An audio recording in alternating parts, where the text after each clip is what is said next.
Now let's get it started. Let's get it started. Label!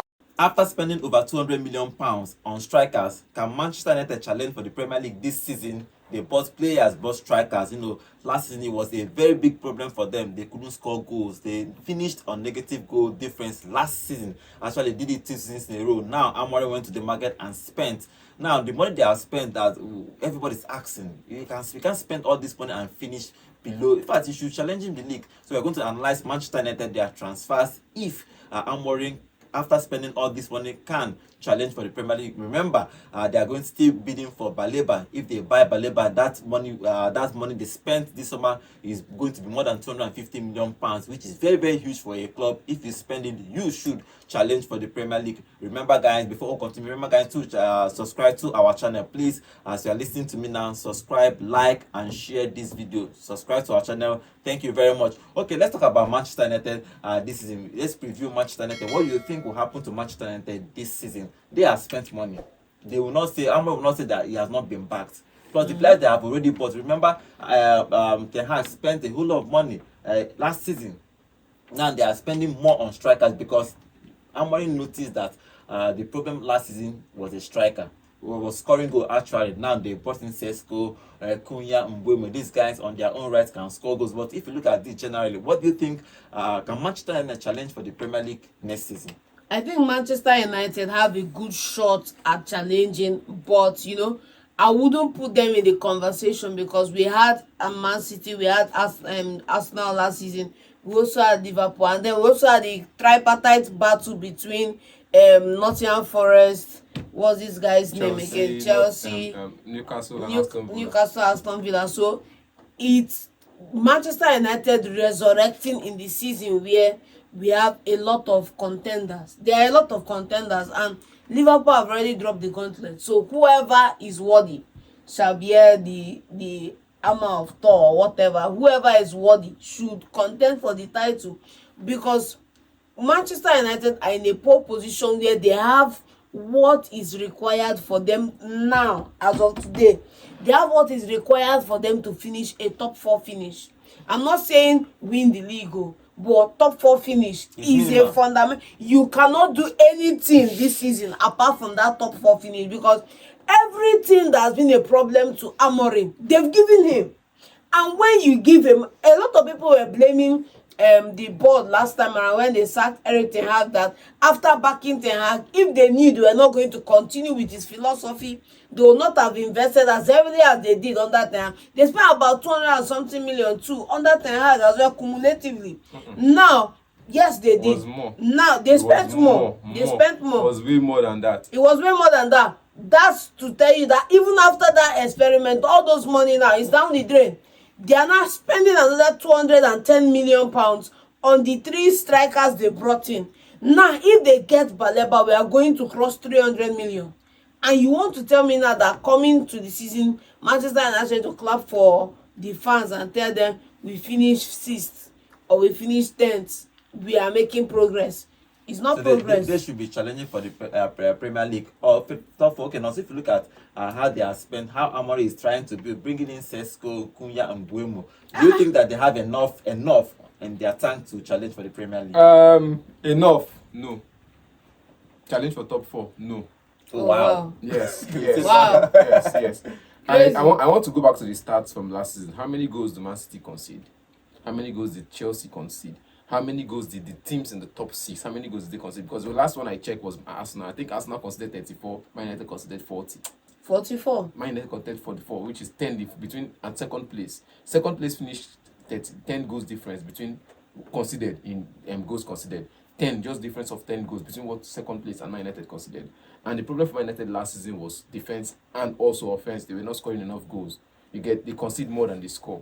The same thing happened to Tottenham. They concede more than they score. They play high line. So now with Man United fixing the problem in offense, have they fixed the problem in defense? Have they fixed the problem in midfield? Because we talk about this in the show. We talk about this while we see Man United game. And you see Amorim come out and sit in the press and say he still doesn't feel satisfied with the amount of space the midfield occupies, the midfielders, the amount of runs the midfielders occupy, the amount of pressure the midfielders put in the game. He's still not satisfied. He said it a couple of times in the interview before now. He's still saying it now. that he's still not satisfied with the amount of pressure the midfielders and the front line mount on the positions final top, which is setting that final trap. Like, a team wants to build from the back. Now you set a couple of traps there, then you press high to take the ball from them before they get into your final third. Now, he's still not satisfied with the amount of pressure these front liners, not the defense this time around, the people who defend from the front, is not satisfied with how they pressure and gets the ball off the opposition. And you saw the game, I'll use their last game against Fiorentina. Fiorentina had the ball through the midfield. This is something he's trying to avoid, which means he's not fixed that hole. That's why they're looking for baleba. So if you ask me, top 4 finish, it didn't do. Top 6 finish, it didn't do. See, and again, with all the signings, regardless of all the signings, other teams are making signings as well. Let's not forget, I won't say United, other teams had a better team than United, because that's why United finished 15th. I just felt like it was a poor season in general. A poor season for Man United in general. But the team is worth more than 15th place finish. Yeah, obviously. It's worth more no than matter 15th what place. we say. Now, fixing that, other teams are stocking up. Other teams are buying. Even the likes of Everton that finished ahead of you just bought Jack Grealish on loan. And they are still buying. You get? The likes of Nottingham Forest are selling and buying at the same time. The likes of Tottenham Hotspur are buying. And they have a game today. So they have a game, I think they have a UEFA Super Cup around the corner. It just tells you that as those teams are spending, you're spending. You just have to find a way to make your own work. Focus on yourself, and perhaps maybe you let the ships fall made in May. But I feel like Man United is not. Let's talk about departments. Let's talk about departments. Each position. First, the goalkeeper. It has been an issue for Manchester United. Even though Donnarumma is on the market, but there is no rumors as at now for Donnarumma. But that goalkeeper issue is still a problem for Manchester. I think Onana have not really done well since he's moved to Manchester United. I will not blame Onana. Like you said that Manchester United have a defensive problem. My brother, I will tell you that Manchester United do not have a defensive problem. Manchester United have an amorim problem. Oh wow. They have an amorim problem because Amorim is a tinkerer. We've seen Amorim play these 5 men at the back and found a formation that works. The formation works will concede goals. The formation that works will not concede that the much. formation that works is, bro, upon all the goal where you concede, now only 10 goal difference between you and Arsenal. If you check them between you and Liverpool, maybe 15 goals difference. Worst case scenario. Liverpool considered way less goals than Worst case Arsenal. scenario. That's what I'm saying. It will be 15 goal difference between Liverpool and Manchester United. I doubt that. Worst case scenario, 15 goal difference. Look at that defense. That tells you that the defense did a fantastic job to a certain degree. The problem is not the attack. It's the attack, man. They didn't score goal. Look, if it was the defense, you will be in a situation where Tottenham are, where they scored more, but they also conceded more too. They ended up in a goal they ended up in a deficit as well. But they scored more goals than Manchester United. Yes. They also conceded more goals than Manchester United because their centre half pairing were not available for better part of the season. So if you want to come here and say Manchester United do not have defense, I'll tell you it's not the defense, it's Amorim. Because we had the pairing of Martinez and Maguire before this guy Euro came in, went out on injury, later came back inside. It now became Martinez. Euro went off on injury as well. Yes, Euro went off on injury as well. Martinez went off. It now became Martinez went off on injury as well. Delete. It now became delete when Euro came back. Delete Euro and this other guy Mazraoui. Then what's his name? Dalot in the right back. Dogu that they brought in on the left back. But Baba, every single game, you will just be moving players around in that back three. Let's see. I think that's the one. problem. And this back three are totally new with Onana. That bedding hasn't happened. I think for last season, he was trying to find his place. That's why if you enter as a coach inside the Premier League has started, it's going to be hard. You are going to be tinkering. But I think now you probably should have known the better half of next season. I wouldn't touch that defense if I were Amorim. I wouldn't touch that defense. The only thing you will tell me now I will agree with you is Onana in the goalkeeping position. Because last season we've seen Onana concede goals that he shouldn't have conceded. Even the one that all you just need to do is just dive. Dive. Even the one that is. But another place that defense I have a bone to pick with them is when somebody plays short, it comes off the crossbar. That response time is where I have problem with the team. So for me, I wouldn't touch the defense. What needs to be fixed has been fixed. You say you look at the games they've played, they analyze from there. But it's like you look at the highlights, you analyze the future game and how you want to set up your team to play the next game. Against Fiorentina, there was a cross, set piece. Still, they have a problem defending set pieces. Everybody know that. Everybody ran to the near post and left two players. They could basically just hold the ball and discuss for 5 minutes before they scored that goal against Fiorentina. Like, there were two players at the back post or the far post, chilling, waiting for the ball to come to them while everybody was attacking the near post. And nobody picked up those two players behind the far post. Now, that's one. Set pieces, they're not finding they're finding difficult defending set pieces. Secondly, I keep saying the guy in charge of that set piece should be sacked. I keep saying it. If your midfielders are not doing enough, it looks as if your defenders are below average. If you don't have a proper DM that is reading the game, looking for where to break up play, looking for where to intercept ball, looking for where to do his job, the defenders will look like children playing adult games. Then if that doesn't click well, the goalkeeper will look like an amateur in the goalpost. So for Man United last season, conceding 14 goals or 44 goals, it was good. The numbers are okay according to some Man United fans. Not really bad now. Arsenal conceded 34, so maybe we try. I know the chop we try. Even if you're conceding, let us see that you're doing the work. So next season that they are going through now. So now, do you think that this season that they are entering now, they've not, because of the last preseason games we've seen, the last 4 preseason games we've seen, they've not fixed the set piece problem. The midfielders are not sure who is sitting deep and who is making the runs forward, because Bruno Fernandes is mostly coming. I've seen games where Bruno Fernandes even comes back to defend more than Ugarte. And that is totally unacceptable. And another thing, that's another problem I have with this side this setup is Manchester United are abusing Bruno Fernandes' mobility.